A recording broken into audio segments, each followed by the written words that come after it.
Nice run up in equity prices for the month of September. In the US, the S&P 500 up about 8% for the month. What's driven this change in sentiment, and do you see more upside to equities? Thanks, Stephen. Yeah, it has been a very good month for equities generally, locally and internationally. I think there's a realization that possibly the economic situation, as has been feared around the world in the last 6 months or so, may have turned to some extent, as you would have heard in all of the news and your previous discussions.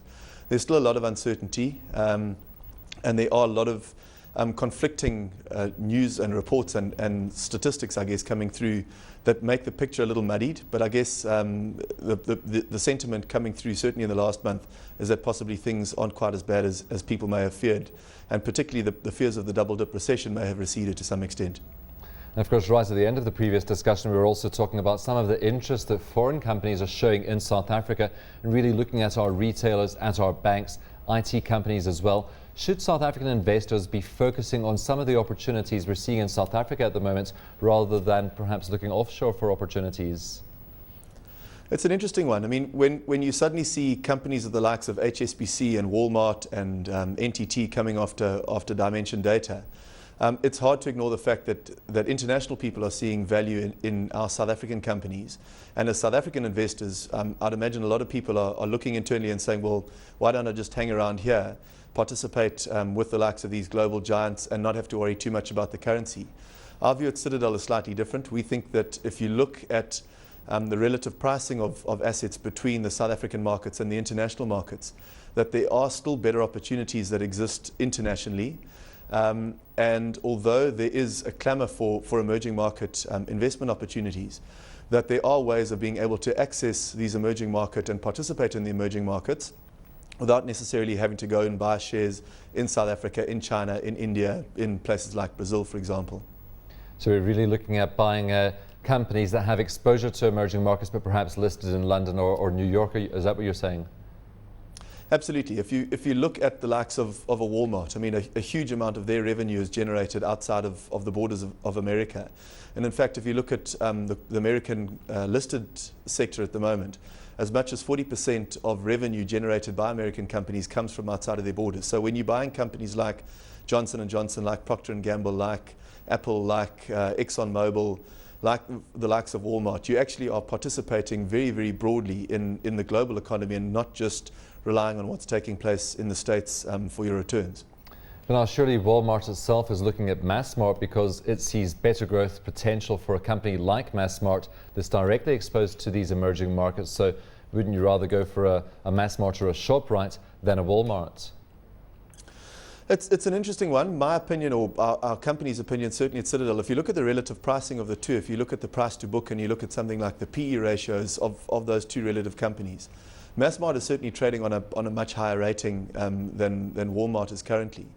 And in our opinion, the bigger upside would come from making the Walmart purchase than it would possibly the Massmart purchase at the moment. There's no doubt, though, that emerging markets around the world generally tend to offer better return, or not necessarily better returns on your money, but certainly better prospects in terms of GDP. But if you look historically, in fact, those GDP upside that you get through the emerging markets versus developed economies actually don't necessarily come through in the earnings of the companies. The earnings of the companies are relatively similar, despite having twice or double the GDP growth in a lot of emerging market economies. Well, how about some of the other benefits perhaps of going rather for a Walmart than for a Massmart? And I'm looking at like exchange liquidity. So if you're going onto the New York Stock Exchange, shares are likely to be a little bit more liquid, and there would also be a little bit more transparency on global exchanges than if you were going to perhaps some frontier markets in Africa. Absolutely, and I think the same is said for whether it's a South African market, whether it's an African market, whether it's something in the East. Generally in developing markets, there are constraints around liquidity, around the tradability of some of the shares, and I guess some of the concerns that one would have around the transparency, the sort of the legal framework that governs the shares and the buying and selling of the shares. We know that in developed markets that the systems work very well, that there is liquidity, that if one wants to get in and out of a share, that a very, very viable and vibrant market does exist. And when you start looking at the risks and the opportunities, I think that there's definitely a case to be made for buying the developed market stock as opposed to the developing market stock. Well, you mentioned Walmart being a bit cheaper at the moment than Massmart, and I think it's got a PE of around 12, 13 compared to Massmart north of 20. Would the same go for valuations of other companies such as your Procter & Gamble's, your Johnson's and your Philips?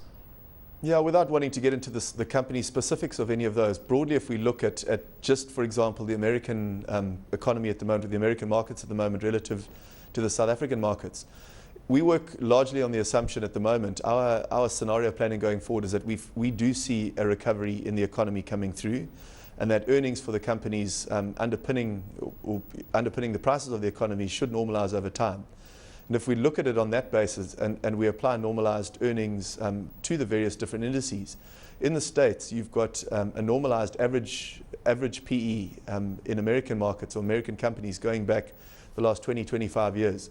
The average normalized PE is about 21, whereas the current PE is trading at about 13 or 14. If you look at that, and it's very, very similar for Europe and the UK. If you look at it in South Africa, the average normalized PE is at around 14, and that's currently what the normalized earnings are trading at, or the normalized PE is trading at. So in terms of if you're looking for upside of the current pricing relative to long-term averages, our belief is that there is greater upside that exists internationally, and it's a broad range of developed markets. It's not going and trying to sort of cherry pick one or two.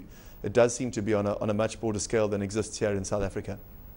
And just quickly, bonds versus equities. We know that bonds have had quite a strong run. Do you think that they can still run further, or would you be focusing on equities from this point? Well, I guess it's the ultimate question for any investors. I've got a range of investment opportunities. Where do I go and put my money? If we look at it, I guess on a relative basis, if you're looking at the three broad asset class opportunities, equities, bonds and cash, equities certainly have had a strong month in September, but for the reasons that I've discussed a little bit earlier, we still think that there is upside.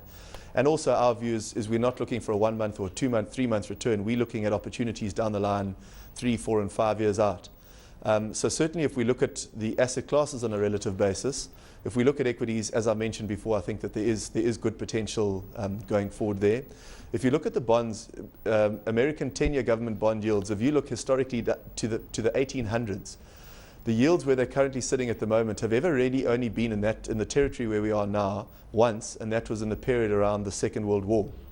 So I think that says a lot about the relative yields of the States compared to their history. We do certainly have concerns about bond yields in the States. And your question about sort of the monetary easing in the States, trying to encourage a stimulation of their economy, that certainly might come through in the bond yields in the next month or two. But I think if you take a longer term view, it's sort of a 3 or 5 year view, that the risk certainly does exist on the downside there for buying bonds. If you look at cash, people talk about cash as king. We would argue that cash is trash. If you look at the yields relative out of cash, certainly in the States, I mean, you're getting basically nothing on your money for putting it in the bank. But you're getting a dividend yield out of the States probably of anywhere between 2, 3 and 4% out of some seriously good companies. I think it was Johnson & Johnson that issued a bond relatively recently. Sorry, Andrew. I'm not sure the duration of the bond.